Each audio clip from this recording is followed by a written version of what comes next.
Habíamos llegado, ustedes me dicen, a presentar el tema de la teoría de la aguja hipodérmica. Voy a mencionar algunas cuestiones muy brevemente. Lo primero que hicimos fue una genealogía de la prensa de masas como primer medio de comunicación de masas, es decir, objeto de la reflexión sobre la que trata la materia, y es más, no solamente la materia, sino nuestro campo disciplinario como campo de producción de conocimiento científico.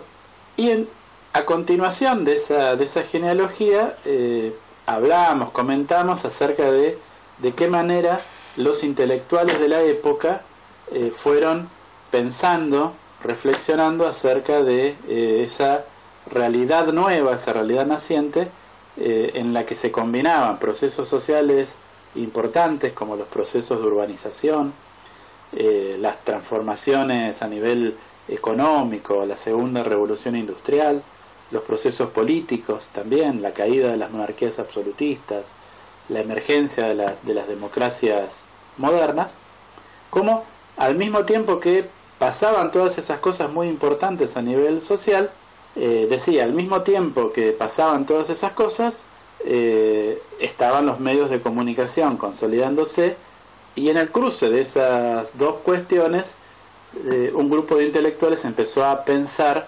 acerca de la sociedad de masas, los medios de masas y la relación de unos y otros. Nos importaba esta diferenciación que estableció este señor Tenis entre estas dos formas de lazo social, la comunidad y la sociedad, la comunidad vinculada a los pequeños pueblos tradicionales, rurales, en los cuales impera la palabra y las relaciones personales, y la sociedad como propia de las nuevas urbes, grandes, impersonales, en donde la relación entre unas personas y otras centralmente pasaba por el contrato, por una relación formalizada, legal, establecida. Y Tenis decía, y esto lo quiero recordar, que en la sociedad, es decir, en estas nuevas formas de vínculo social, cada uno vale para sí y está aislado, mientras existe una situación de tensión contra los otros. Hay una idea de que la gente está aislada, y ese aislamiento viene dado por lo que se ve, que es que las personas abandonan sus localidades tradicionales y llegan a la nueva ciudad y están como perdidos, se supone, de sus lazos sociales anteriores tradicionales. Es importante que recordemos esta idea del aislamiento de las personas en la ciudad. Más específicamente va a haber toda una corriente en la cual este señor, Gustave Le Bon, es el exponente más famoso, pero hay muchos otros, donde se hablaba de la psicología de las masas. La masa va a ser el nuevo actor de estos procesos de fines del siglo XIX, y la masa va a adquirir una serie de características en estos discursos. Se va a decir que una masa es un grupo de personas que adquiere una mente colectiva. Esa mente colectiva se distingue, se separa de la mente individual que tiene cada integrante, y es como que ese conjunto, ese aglomerado, se convierte en una sola cosa que actúa como si fuera un solo ser. Y esto se va a explicar porque se pensaba en la época que había un predominio muy fuerte, enorme, del inconsciente. No necesariamente el inconsciente en términos psicoanalíticos, porque también en algunos autores, Le Bon por ejemplo, el inconsciente se piensa como las características atávicas de la raza. El otro día yo ponía este ejemplo. Uno lee por ahí en algunos artículos periodísticos que se habla de que los varones y las mujeres tenemos distintos comportamientos en el supermercado. Las mujeres se paran en las góndolas, comparan, miran precios, calidad, eligen, y los varones dicen, vamos con el carrito atravesando los pasillos y agarrando las cosas, seleccionándolas como sin comparar y metiéndolas rápidamente en el carro. Y quienes hablan de esta diferencia señalan que esta diferencia vendría dada porque en las sociedades primitivas, prehistóricas, las mujeres tenían el rol de la recolección de los frutos salvajes y los varones el rol del cazador. Y eso se había ido heredando de generación en generación hasta llegar a una época en la que ya nadie es cazador ni recolector, y sin embargo en esa conducta sobreviviría esa pauta adquirida hace decenas de miles de años. No sé si esto es cierto, pero esa sería una forma de pensar que una parte de nuestra conducta no se explica por lo que decidimos como seres racionales, sino por fuerzas que nos manejan.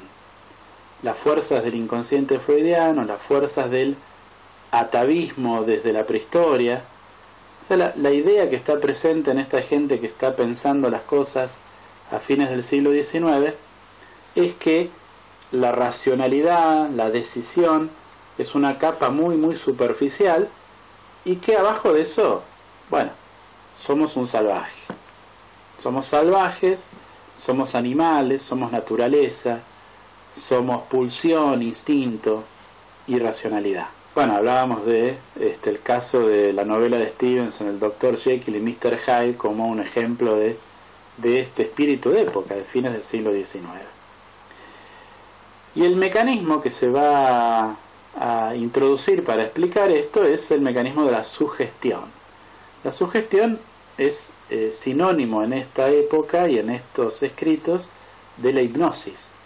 O sea, se estudia mucho, hay mucha intriga por el fenómeno hipnótico, por el cual el hipnotizador toma poder, toma control sobre la mente y la conducta del hipnotizado.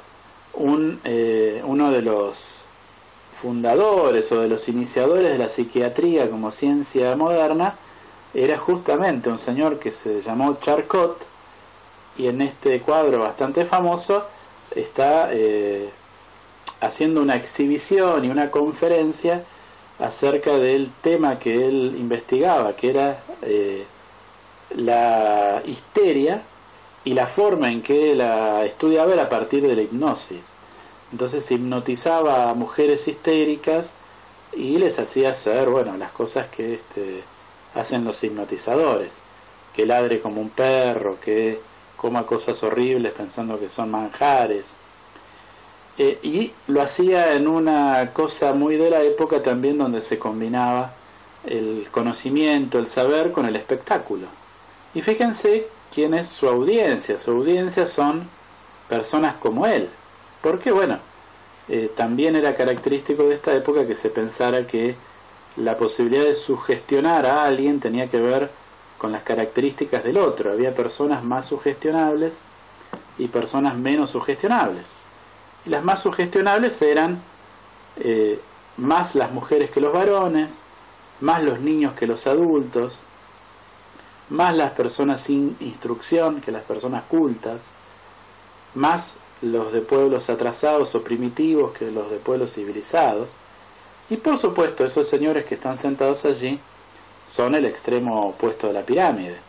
Son blancos, ricos, cultos, varones. Entonces son los no sugestionables, que están analizando qué es lo que pasa con un ser sugestionable como la mujer. También una idea de la evolución tomada medio libremente de Darwin, por la cual había sociedades más avanzadas, sociedades más atrasadas, y todo esto va haciendo un cóctel, un caldo, que se combina en la idea de que la masa es una enfermedad, una patología. Es sano el individuo, se enferma cuando ingresa una masa y queda preso de los lazos de la sugestión, y entonces puede terminar haciendo las cosas más alocadas, violentas, o, dice Le Bon, incluso las cosas más altruistas y heroicas también las puede hacer un integrante, una masa psicológica. No sé si habíamos mencionado a este señor Tarde, que también arranca en una sintonía muy parecida a la de Le Bon, pero unos años después, ya sobre el comienzo del siglo XX, hace una distinción que es importante para nosotros entre la masa y el público. Y si bien piensa que el público es sugestionable, la característica que tendría es que no está reunido físicamente, porque hasta ahí se pensaba en la masa como personas que están una al lado de la otra. Y tarde introduce la idea de que se puede crear un efecto a partir de los medios de comunicación, a partir de lo que él conocía como medios hasta esa época, que eran los medios derivados de la imprenta, el libro y el periódico. Y él introduce la idea de la acción a distancia, la capacidad de utilizar el medio para generar un efecto en ese público que está disperso, pero que tiene cohesión mental. También Freud va a escribir un libro sobre el tema de las masas, psicología de masas y análisis del yo, donde da su propia versión, su propia explicación. Y acá simplemente nos vamos a hacer dos señalamientos. Uno es que los ejemplos que toma Freud no son de las masas como turbas, gente que se reúne en una esquina y de repente por alguna cuestión terminan incendiando un negocio, o una barra brava de fútbol que sale decepcionada porque su equipo perdió y rompe todos los vidrios de la calle. No es esa cosa de turba, de multitud alocada, sino que Freud pone como ejemplos lo que llama masas organizadas, y esos son instituciones. Los ejemplos que él da son la iglesia y el ejército. La lógica de la masa explica también cómo funcionan las instituciones en una sociedad. Y un elemento importante para él, que también no estaba presente en algunos autores anteriores, es el rol del líder. El líder como el centro, el eje, como es que es necesario para construir la realidad de la masa. Digamos que creo que decíamos que hay otra forma de ver todo esto, y es que esos señores que escuchaban a Charcot también tenían miedo. O sea, tenían miedo de la forma en que el proletariado, la clase obrera, se iba convirtiendo en un actor político fundamental de la Europa de las últimas décadas del siglo XIX. Estamos muy cerca de la primera revolución rusa en 1905, que fracasó, o de la exitosa de 1917, un poquito posterior, y bueno, se ve con temor a esta gente que, como decía Ortega y Gasset, vienen a querer ser protagonistas en la obra, cuando siempre fueron solamente el coro.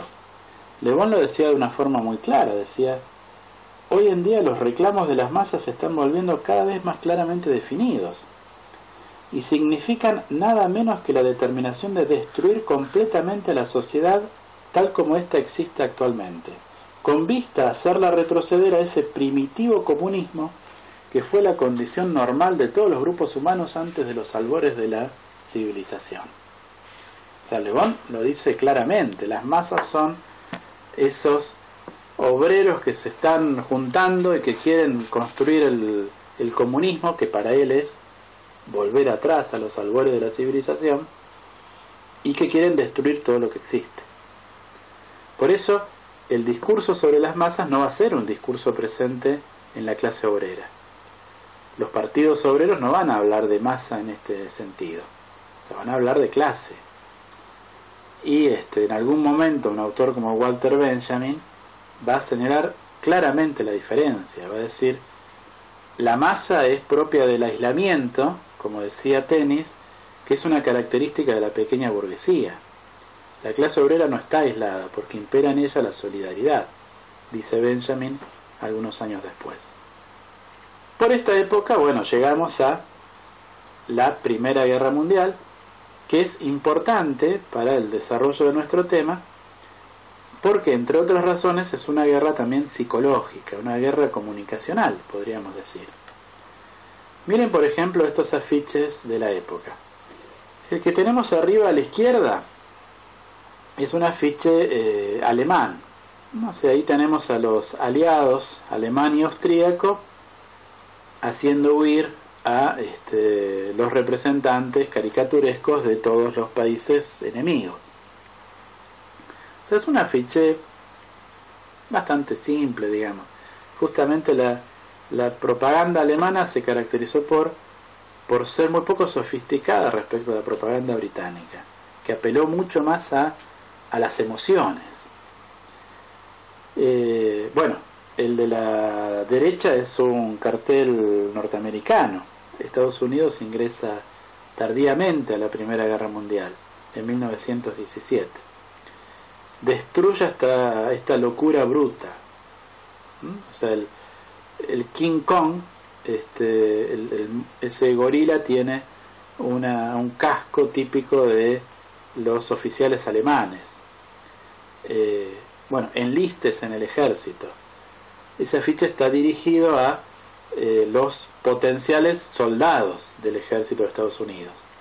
Los otros dos más pequeños, uno francés y otro norteamericano, están dirigidos, y esto por ahí es una novedad de esta guerra, a la retaguardia, a la población civil, que también tenía que hacer un gran esfuerzo para sostener la guerra.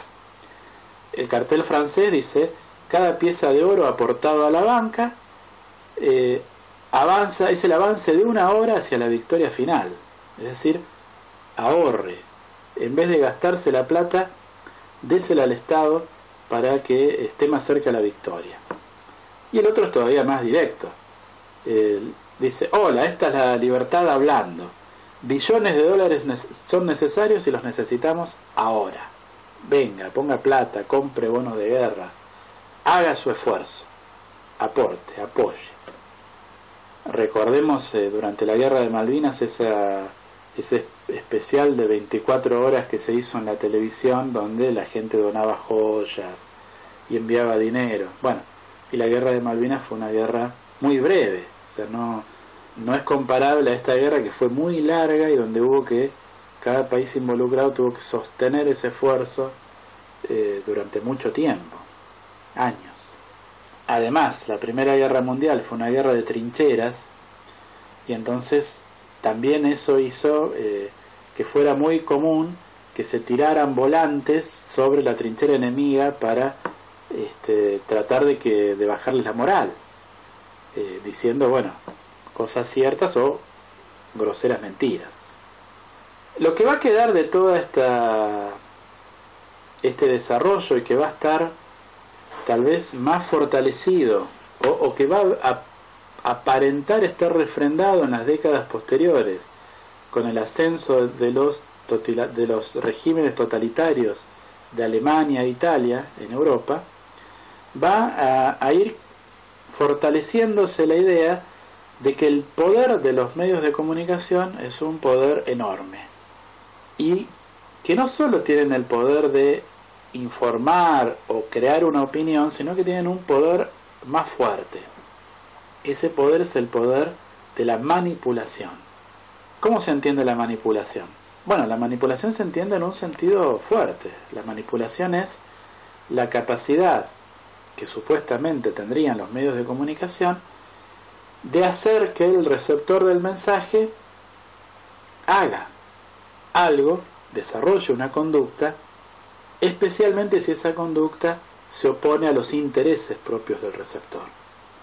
Este modelo de los efectos, esta forma de pensar los medios, recibe el título de teoría de la aguja hipodérmica. ¿Por qué? Porque se piensa que el mensaje de los medios es como una inyección que puede atravesar esa epidermis muy fina de racionalidad, de decisión que tienen las personas, y puede impactar directamente en ese sustrato irracional y lograr ese efecto de sugestión. Y por lo tanto, así como el hipnotizador consigue que el hipnotizado ladre como un perro, bueno, el mensaje puede conseguir directamente que la persona haga algo, compre algo,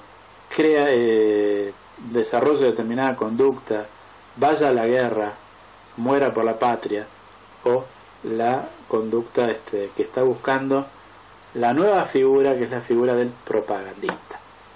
Fíjense que esta teoría de la aguja hipodérmica solo puede explicar el funcionamiento de los medios en la medida en que se articula con esa forma de pensar a la sociedad y a las masas que es propia de la época. Una característica que van a tener tanto las explicaciones sobre la psicología de las masas como las explicaciones acerca del funcionamiento de los medios en el marco de la teoría de la aguja hipodérmica es que no están sostenidas en algún tipo de indagación empírica. Esto tal vez no es tan sencillo de pensar porque nosotros hoy estamos acostumbrados a pensar las cosas desde un punto de vista casi opuesto. Es decir, si alguien en la universidad hace alguna afirmación, bueno, enseguida le pedimos que nos demuestre cuál es la base de esa afirmación. O sea, hizo una investigación, entrevistó personas, desarrolló una muestra, analizó discursos, hizo algún tipo de experimento social. ¿Qué hizo para que le dé sustento a lo que está diciendo? Nosotros pretendemos que el otro, que lo que afirma sea resultado de algún tipo de indagación empírica. Bueno, toda esta gente no investiga nada, simplemente dice más o menos lo que le parece, dando por obvio o por obvias una serie de cuestiones, porque total, después de todo, todos saben que estas cosas son así, y si estas cosas todos sabemos que son así, ¿para qué las voy a tener que investigar? O sea, no hay una investigación fuerte, y esto tiene que ver también con que, bueno, se están consolidando las ciencias sociales como ciencias empíricas de base de investigación por estas décadas. Estados Unidos va a ser un país, un terreno fértil para el desarrollo de la sociología como ciencia empírica a partir de la década del 30. Y los temas de los medios de comunicación van a ser temas importantes para la sociología y para la psicología de la época. Un aporte interesante es el que hace este señor, un politólogo, Harold Laswell, que en la década del 30 plantea esto que ahora llamamos el paradigma de Laswell. O sea, él dice algo más o menos así, dice, parece que para describir acabadamente un proceso comunicacional habría que responder a estas preguntas. ¿Quién dice? ¿Qué cosa dice? ¿A quién se lo dice? ¿Por qué canal lo dice? ¿Con qué efectos? Y a cada una de estas preguntas él le asigna lo que llama un área. Es decir, esto más que un paradigma es como un programa de investigación. O sea, él lo que está planteando es caminos que hay que investigar para poder conocer más acerca del funcionamiento de los procesos comunicativos. Entonces dice, por ejemplo, que los efectos deben ser estudiados por el análisis de efectos. Es un área específica, con una metodología específica que analice eso. El canal por el análisis de los medios como aparatos, como organizaciones. La especificidad del cine como diferente de la radio, por ejemplo. El segundo quién es el de los receptores. Entonces allí lo que se debe investigar es el análisis de los receptores como tal. El qué es el análisis del mensaje, y el mensaje analizado como contenido, el análisis de contenido. Y el quién, el primer quién, a él le da un nombre particular porque lo llama análisis de control. ¿Por qué de control? Se podría preguntar uno. Bueno, porque lo que está subyaciendo acá es que en una democracia liberal como la de Estados Unidos, los medios son cosas muy poderosas que no hay que dejar libradas al azar, sino que hay que controlar. Hay que saber quiénes son los dueños, hay que saber qué intereses tienen, hay que saber qué objetivos buscan. Y eso es el análisis de control. Estas áreas, líneas de investigación, el mérito del paradigma de Laswell es que ordena la investigación posterior, pero no van a ser igualmente recorridas todas las líneas. Algunas van a ser muy importantes, va a haber muchas investigaciones sobre algunas de estas cosas y sobre otras no. Va a haber mucha investigación sobre el a quién, sobre el análisis de los receptores, va a haber mucha investigación sobre los efectos, va a haber alguna investigación sobre los contenidos y no va a haber prácticamente investigación ni sobre los medios ni sobre los emisores. Y esto tiene que ver con las características que tiene el tipo de investigación que vamos a comentar entre esta clase y la clase siguiente. Ese tipo de investigación es lo que llamamos investigación administrativa. ¿Qué quiere decir esto? Quiere decir un tipo de investigación que se hace como respuesta a las necesidades de un contratante. Ese contratante puede ser el Estado, puede ser grandes empresas. Decía, la investigación administrativa es una investigación que se hace a pedido. Todavía hoy existe mucha investigación administrativa y está bien, no es malo que haya investigación administrativa. Pensemos, por ejemplo, no sé, si el AFCA necesita conocer, no sé, saber algo acerca de los titulares de las radios comunitarias de la Patagonia, y entonces contrata a la universidad para que haga una investigación y haga un relevamiento sobre los titulares de las radios comunitarias. Bueno, en ese caso es una investigación administrativa. Un organismo del Estado tiene una necesidad de gestión, encarga una investigación científica que se la resuelva. Lo mismo en el mundo de la publicidad, las encuestas que hacen los encuestadores de opinión. Todo eso es lo que llamamos investigación administrativa. La característica obvia que tiene este tipo de investigación es que si hay un cliente al que le interese algo, eso se investiga. Y si no hay un cliente que le interese algo, no se investiga. ¿Por qué no se investigó el análisis de control o el análisis de los medios? Bueno, porque eso, los que tenían plata no les interesaba que se investigara. Recién lo que Laswell llamó el análisis de control va a tener un desarrollo hacia fines de los años 60. A partir de los años 70, tanto en el ámbito anglosajón, francés y latinoamericano, en lo que se llama hoy la economía política de las comunicaciones. O sea, la intención de analizar cómo se comportan los medios como actores empresarios.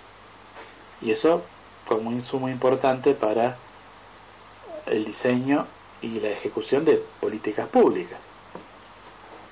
Si bien sigue habiendo muchísima investigación administrativa, la característica de lo que vamos a ver hoy y la semana que viene es que, más allá de que tenían la necesidad de responder a un cliente, el cliente era el Estado o grandes empresas, esta gente fue capaz de generar teorías interesantes para nosotros hoy.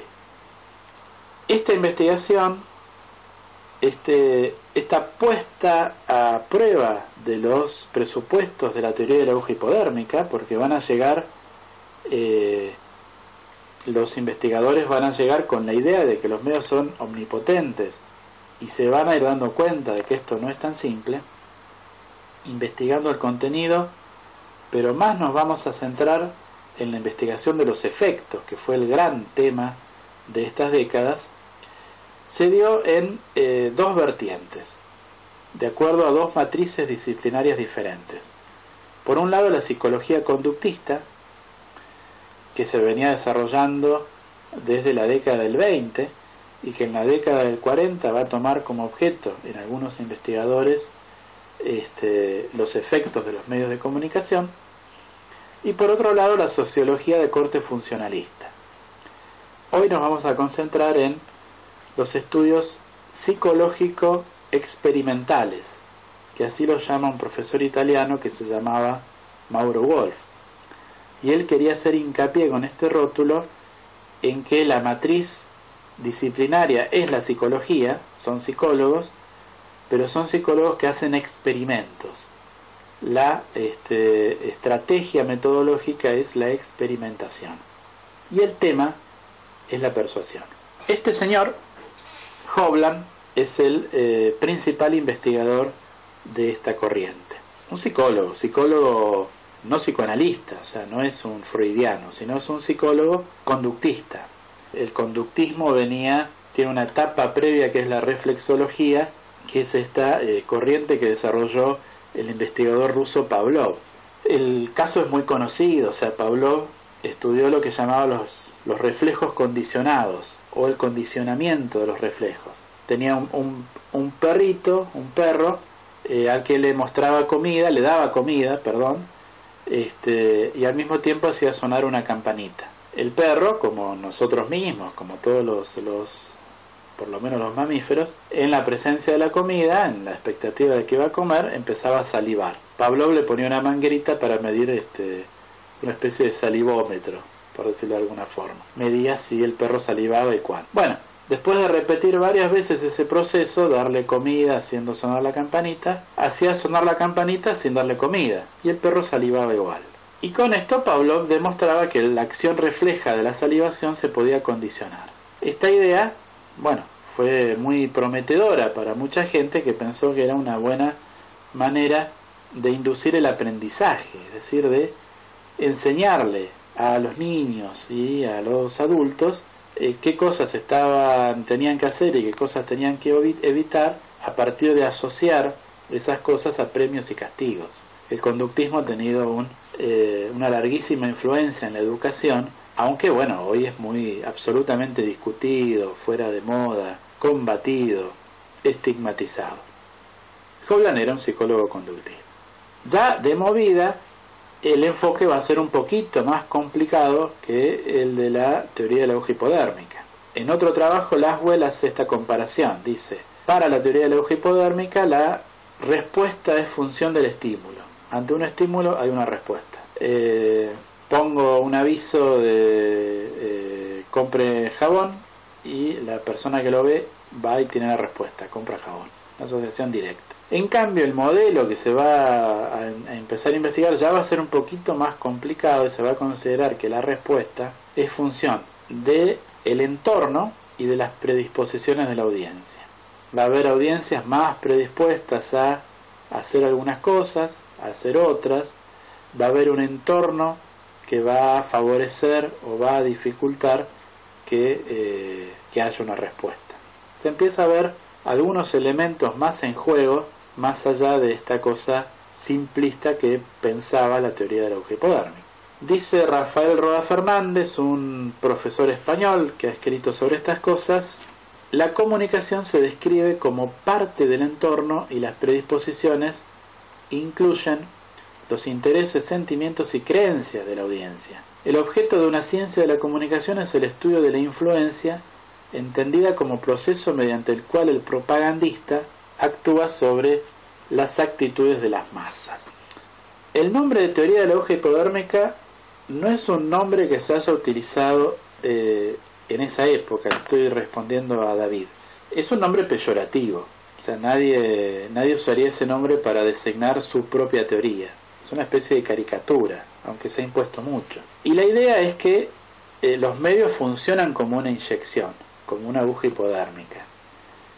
Atraviesan la racionalidad de los sujetos e inciden directamente. Es decir, así como a uno le ponen una inyección de un antibiótico y uno no tiene ningún proceso racional para impedir el efecto del antibiótico, bueno, así se pensaba los medios. El medio era como una inyección y el sujeto receptor no tenía ninguna capacidad de defenderse, de actuar, de cambiar. El medio actuaba como si fuera un estimulante, un analgésico, como si actuara a nivel químico. No es que se pensara a nivel químico, pero con esa analogía. Una acción directa en la psiquis de la persona. Para los psicólogos conductistas, la categoría principal, central, es la categoría de actitud. ¿Qué es una actitud? Bueno, esta es una definición que da un psicólogo conductista, Dubh. Una respuesta implícita generadora de impulsos considerada socialmente significativa en la sociedad del individuo. Es una respuesta implícita porque no se explicita. Genera impulsos porque la actitud se traduce en tendencia al acercamiento o tendencia al rechazo. Y no sobre cualquier cosa, sino sobre aquellas cosas que una sociedad considera significativas. Uno podría pensar, bueno, una actitud, una forma de pensarla podría ser una fobia. O sea, yo supongamos que tengo fobia a las arañas, ¿sí? Esa fobia es previa a que me encuentre con una araña. Es una respuesta implícita. Cuando me encuentro con una araña, me genera el impulso de rechazarla, de evitarla, de irme a otra habitación. ¿Cuál es el problema de la fobia de las arañas? A las arañas, que no es una actitud, no es una respuesta socialmente significativa. No sería para Dubh una actitud. En cambio, un prejuicio sí.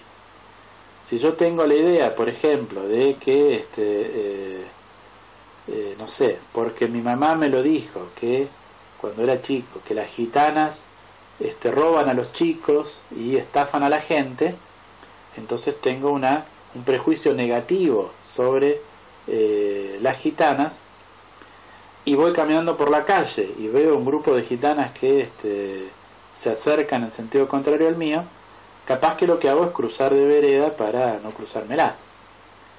Entonces ahí sí tenemos una respuesta implícita, el prejuicio genera impulsos, en este caso de rechazo, pero esos impulsos son socialmente significativos porque la discriminación es algo que es importante en una sociedad democrática. Ahí tendríamos una actitud. La actitud puede ser negativa, también puede ser positiva. Puedo pensar que las gitanas son personas muy divertidas y entonces tengo una tendencia a acercarme y a llevarme bien, a que me caigan bien gitanas, aún antes de conocerlas. O sea, es una respuesta implícita. La actitud se va a diferenciar, por un lado, de la conducta, que es lo que uno efectivamente hace. Me cruzo de vereda, o me acerco al otro, o me río con el chiste del otro. Y por otro lado se va a diferenciar de la opinión. La opinión como una verbalización mucho más matizada, más amplia. Me preguntan, ¿y usted qué piensa de las gitanas? Y yo digo, es una cultura milenaria, no sé. La opinión puede ser cercana a mi actitud o puede falsear mi actitud también. Entonces, en ese registro intermedio es donde va a tratar de analizar esta corriente, cómo funcionan los medios de comunicación. O sea, cómo un estímulo, que es un mensaje de un medio, puede lograr el fortalecimiento, o mejor todavía, el cambio de una actitud, para que después la persona receptora haga una conducta, realice una conducta de acuerdo al interés del propagandista. Y esto en un contexto particular, que es el contexto de la Segunda Guerra Mundial. decíamos, investigación administrativa. ¿Quién le pagaba a Hovland? Bueno, a Hovland lo contrata el Departamento de Guerra, como parte de un gran proyecto de investigación que buscaba conocer, tener herramientas para mejorar la moral de la tropa, el espíritu de cuerpo, la valentía, la intención de sacrificio. O sea, cómo hacer para tener mejores soldados, no desde el punto de vista de que sean más habilidosos o más fuertes, sino desde el punto de vista que su compromiso moral, emotivo, sea el mejor posible. En función de esto, el Departamento de Guerra financia un proyecto de investigación en el que participa Hovland y financia otras cosas. También financia la realización de un conjunto de muchas, pero nos importa esta serie, de un conjunto de películas de propaganda para las cuales contrata a un cineasta muy conocido de la época que se llamaba Frank Capra, que sería como si lo contrataran a Spielberg ahora. Y Capra filma una serie, ahí aparece una serie de 7 films de información que se llama ¿Por qué peleamos? Películas que Hovland llama films de orientación o propaganda, y que Hovland va a utilizar como estímulo. Va a pasarles a los soldados una película y va a ver qué efecto tienen. Y la metodología que va a utilizar Hovland y toda esta corriente es una metodología experimental. ¿Qué es lo propio de un experimento? Lo propio de un experimento es, no cualquier tipo de investigación es experimental. De hecho, la mayor parte de las investigaciones que hacemos nosotros dentro de nuestro campo disciplinario no son experimentales. Un experimento es un tipo de investigación en la cual se estudia un proceso separado de su ámbito natural, por eso el lugar de experimentación es el laboratorio, separado de su lugar de ocurrencia natural, y en donde se pueden manipular las variables, de forma tal de poder estudiar el efecto de una sola variable. Esto es típico de las ciencias físico-naturales, y en la manera en que esto se aplica a las ciencias sociales o humanas, a la psicología más que a otras ciencias, se hace a partir de una metodología, un esquema así. Se divide a las personas en 2 grupos. Supongamos que quiero saber si participar en una clase virtual por semana es más efectivo para el aprendizaje que tener clases presenciales. Entonces divido a los alumnos en 2 grupos. En un grupo le aplico el estímulo, que sería la clase virtual, y en el otro no lo aplico, y después veo cuál es la diferencia. Entonces, ahí tenemos selección de 2 grupos, se le aplica un cuestionario para saber en qué estado están, qué actitud tienen respecto a un ítem. Después a uno se le aplica un estímulo, en el caso de Hovland el estímulo es la película, y a continuación, después de un tiempo, de un lapso que establece el investigador, otra vez se hace un segundo cuestionario para ver qué resultado hay. Si el grupo investigado presenta en este segundo cuestionario una diferencia respecto al grupo de control, podemos adjudicar esa diferencia al estímulo. Esa sería la idea general. Veamos el caso concreto de Hovland, en un artículo escrito por él sobre estas investigaciones. Él en este caso está duplicado porque a él le interesaba comparar el efecto en el corto plazo lo llamaba 3 semanas, del efecto a largo plazo, que es el efecto luego de 11 semanas de visto el film, que era el mayor tiempo que estaban los soldados en entrenamiento. Después ya cambiaba el grupo de soldados.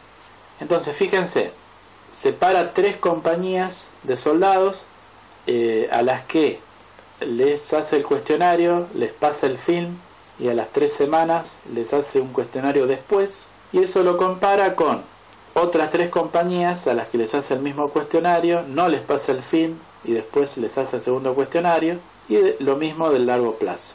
El mismo cuestionario antes, a uno le pasa el film, a las 11 semanas le hace el segundo cuestionario de las dos, y entonces puede comparar. Él diferencia entre lo que llama ítems de supuestos, que fíjense son informativos, utilizando una película de la serie de Capra que se llama La Batalla de Inglaterra, que después les voy a dejar el enlace para verla si tienen curiosidad. Es interesante ver el material que utilizaba Hovland en su investigación.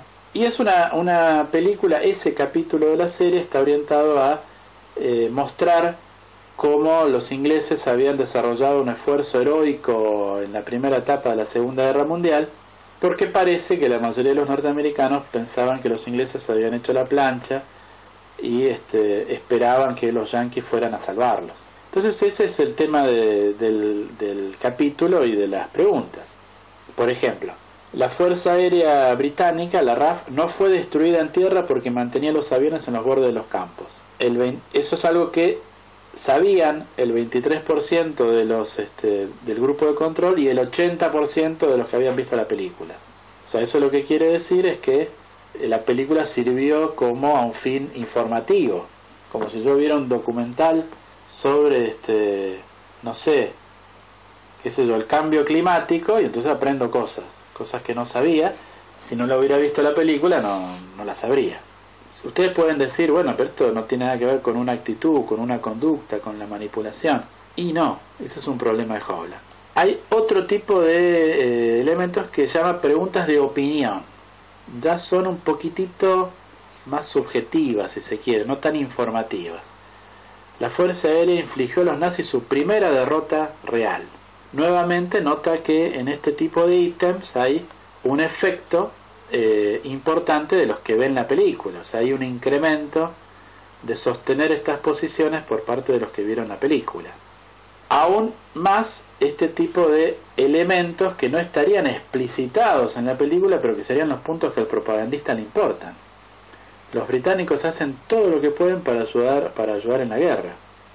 Fíjense que acá los valores son menores. O sea, la gente se informa, aprende, pero cuando se trata de cambiar la opinión, que se va a traducir en una actitud, bueno, la cosa ya es más difícil, no tiene tanto efecto. O sea, lo que va a ir encontrando Hovland es que no es tan fácil cambiar una actitud. Que una cosa es informarse y una cosa distinta, cambiar una actitud, especialmente cuando esa actitud es muy importante para uno. Por ejemplo, la diferencia entre querer desertar y rajarse de la guerra o convertirse en un soldado valiente que está dispuesto a dar su vida. No funciona ahí pasarles una peliculita. Con posterioridad, Hovland la guerra va a terminar y él se va a desplazar a una universidad, la Universidad de Yale, donde va a desarrollar un programa de experimentos comunicacionales siguiendo la misma metodología, y donde va a analizar diferentes cosas que Mauro Wolf diferencia en dos grupos: lo que llama factores relativos al mensaje por un lado y los factores relativos a la audiencia por el otro. Entre los factores relativos al mensaje se investigaron estas cuatro cosas. Por un lado, la fuente, y específicamente de la fuente la credibilidad del comunicador. ¿A qué se refiere la credibilidad del comunicador? Bueno, a la expectativa de que cuando la fuente es creíble, cuando el comunicador es creíble para la audiencia, el efecto va a ser más importante que cuando el comunicador no es creíble. Entonces, por ejemplo, se hizo un experimento bastante conocido en el cual se tomó como tema el uso de antihistamínicos.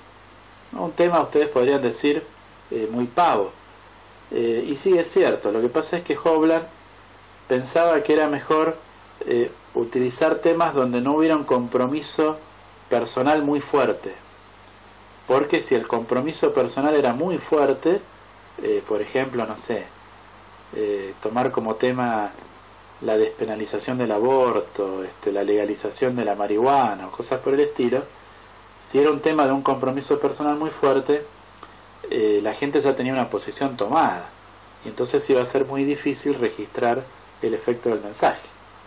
Temas como el uso de antihistamínicos, la construcción de submarinos atómicos y la escasez del acero.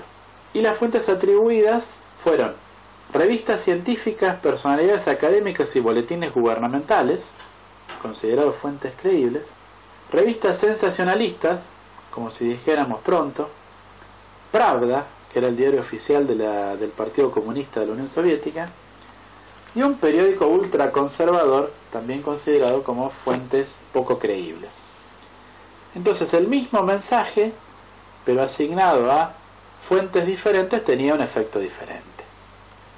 O sea, como todos podemos presuponer, es más posible que haya un efecto del mensaje cuando lo atribuimos a una fuente creíble que cuando lo atribuimos a una fuente poco creíble. Bueno, este es el mecanismo por el cual contratan a no sé, a una persona que es muy conocida por no sé, bueno, lo contratan a Messi para una publicidad de botines de fútbol. O sea, uno dice, bueno, Messi es una fuente creíble para opinar acerca de botines de fútbol. Si él dice que esta marca es buena, yo tengo que pensar que es buena también. No sé si el ejemplo es muy bueno, pero ustedes entienden la idea. La Guerra de los Mundos de Orson Welles es un ejemplo interesante de la forma en que se pensaba la teoría de la aguja hipodérmica o ese tipo de efectos. Cuando sucedió, o sea, cuando Orson Welles en 1938 desarrolló esa obra, como dice Nazarena, los oyentes creyeron que era un relato, que era una realidad, y cuando era un relato de ficción. Y entonces, bueno, hubo una serie de acontecimientos. O sea, la gente se escapó de las ciudades al campo, algunos se suicidó, dicen, se pusieron a rezar en conjunto, y eso parecía demostrar el enorme poder de los medios de comunicación. En algunos relatos de la época se atribuye directamente al poder impresionante, omnipotente de la radio, como, bueno, el medio más poderoso de la época. Bien, basta de la fuente. La otra parte que se analiza respecto al mensaje son el contenido del mensaje en sí. Y acá podríamos hablar de algo así como operaciones retóricas, o sea, qué se puede hacer en un mensaje para que tenga mejor efecto. Y estas son las tres cosas que se analizan, además de alguna otra, como por ejemplo la utilización del miedo. O sea, hay más efecto si el mensaje apela al miedo del receptor o no. Si yo quiero convencer a la gente de que no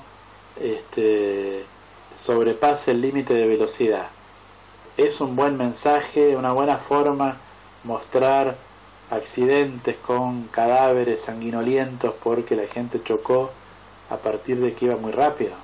O sea, si yo trato de que la gente tenga miedo sobre algo, ¿consigo un mejor efecto? No, lo dejo abierto, pero es un tema que se investigó.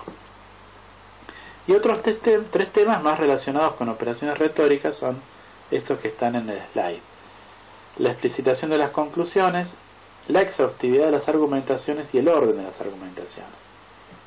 Lo digo muy rápidamente. ¿Es más efectivo un mensaje si tiene conclusiones explícitas? Habíamos dicho que la figura es la del propagandista. O sea, no estamos hablando de mensajes informativos. Estamos hablando de mensajes persuasivos que quieren convencer al receptor de algo. Bárbaro. Si esto es así, ¿es más efectivo si después de desarrollar toda la argumentación le digo, y por lo tanto usted tiene que comprar esto, votarme a mí, o creer esto? ¿Sabes? ¿Más efectivo si concluyo de una forma explícita? ¿O es más efectivo si lo dejo abierto? Después de argumentar en un sentido, digo, bueno, usted saque su propia conclusión. Las investigaciones que se hicieron sobre esto arribaron a el resultado de que esto depende del público. Si el público es un público instruido en el tema, con información sobre el tema, es mejor que la conclusión sea implícita. En ese caso es como que el receptor tiene que hacer el cierre y parece que es una conclusión que sacó la persona, cuando en realidad estuvo inducido por toda la cadena argumental. Si en cambio la audiencia es una audiencia poco informada, se corre el riesgo de que no haga ese cierre, y en ese caso entonces es mejor que la conclusión sea explícita. Exhaustividad de las argumentaciones. Nuevamente, la pregunta es, ¿son mejores lo que se llaman los mensajes sesgados o los mensajes no sesgados? ¿Qué es esto? Recordemos que estamos hablando de mensajes que tienen una tendencia clara. Si esto es así, ¿es mejor incorporar o mencionar los argumentos en contrario? Por ejemplo, yo puedo argumentar a favor de, no sé, de que se mantengan el impuesto a las ganancias tal como está. Bueno, hay mucha gente que se opone a esto, que dice, por ejemplo, que el impuesto es excesivo. Entonces yo puedo decir en mi argumentación, bueno, yo sé que ustedes habrán escuchado que algunos se oponen porque dicen que los trabajadores no tienen que pagar impuestos. Pero sin embargo, ustedes tengan presente que esto solamente abarca los salarios más altos. Eso podría decir un representante del oficialismo. Entonces, ¿conviene hacer alusión a los argumentos en contrario? ¿O solamente doy espacio para los argumentos que están a favor de mi posición? Y no hablo nada de los argumentos opositores. Nuevamente, el resultado de las investigaciones indica que esto depende de la audiencia. Si la audiencia está informada, es mejor ser exhaustivo, es decir, introducir también los argumentos del opositor, porque si no va a parecer que estoy escondiendo algo. En cambio, si la audiencia no está informada, es mejor solamente hablar de los argumentos propios. Y nosotros tenemos un dicho para eso, que es, no hay que avivar giles. Si uno introduce los argumentos del opositor, no vaya a ser cosa que el receptor diga, mira esto qué interesante, y se quede con el argumento del opositor y no con el argumento mío. Tercer tema, el orden de las argumentaciones en mensajes especialmente escritos, que eran los que analizaba Hovland. ¿Qué es mejor? ¿Centrarse, poner los argumentos fuertes al comienzo del mensaje, o es mejor ponerlos al final? Sobre esto no hubo investigaciones concluyentes. Algunas encontraron que era más fuerte el comienzo, lo que se llama el efecto primacy, y otras encontraron lo contrario, que era más importante el final, el efecto recency. Pasemos a el otro paquete, los factores relativos a la audiencia. Ya no al mensaje, sino las predisposiciones de la audiencia. Y acá lo que tenemos es como una especie de filtros sucesivos. Primero, no todas las personas están igualmente interesadas en adquirir información. A mí me puede interesar el fútbol o puede no interesarme el fútbol. Si me interesa el fútbol, hay posibilidades de que mire programas televisivos de fútbol, y entonces tendrá sentido ver si tiene algún efecto ese programa. Si a mí no me interesa el fútbol, cuando estoy haciendo zapping, todos los programas sobre fútbol los paso por alto porque no tengo interés por adquirir información. Eso ya establece una diferenciación, un baremos. Hay algunos que tienen interés y otros que no tienen interés. El efecto va a ser claramente diferente. Entre los que tienen interés, hay algunos que se exponen y otros que no se exponen. O sea, yo puedo tener interés en el fútbol, pero puede no gustarme Víctor Hugo. Y entonces no me expongo a los programas de Víctor Hugo. La exposición es selectiva, hay una cuestión de decisión en la cual eso tiene que ver, la decisión que tomo, con mis propios preconceptos, preferencias, gustos. sea, ya voy a establecer una limitación. No me expongo a todo.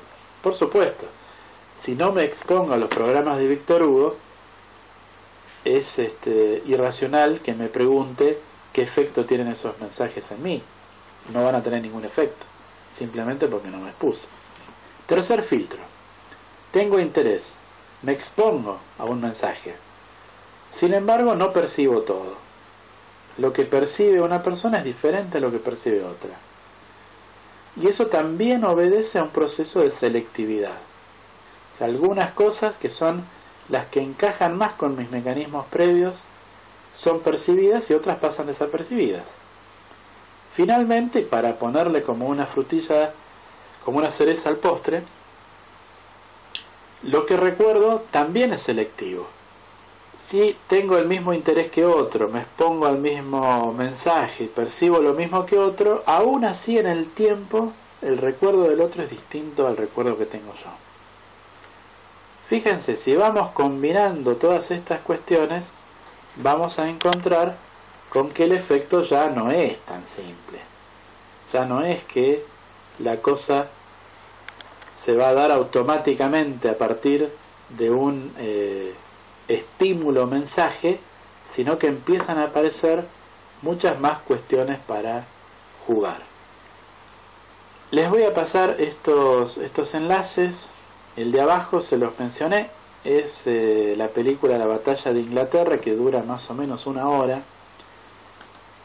y es una película de la serie que hizo Frank Capra, y específicamente la que utiliza Hovland para esta investigación. Y lo que está arriba es son una escena en 2 partes de la película Y como Ícaro, una película donde en una parte se reproduce el experimento de Milgram, un experimento que realizó un psicólogo conductista norteamericano en la década del 60. La película es interesante, pero me interesa que vean la cocina de un experimento que no es un experimento comunicacional. A Milgram le interesaban algunas otras cosas, pero que muestra cómo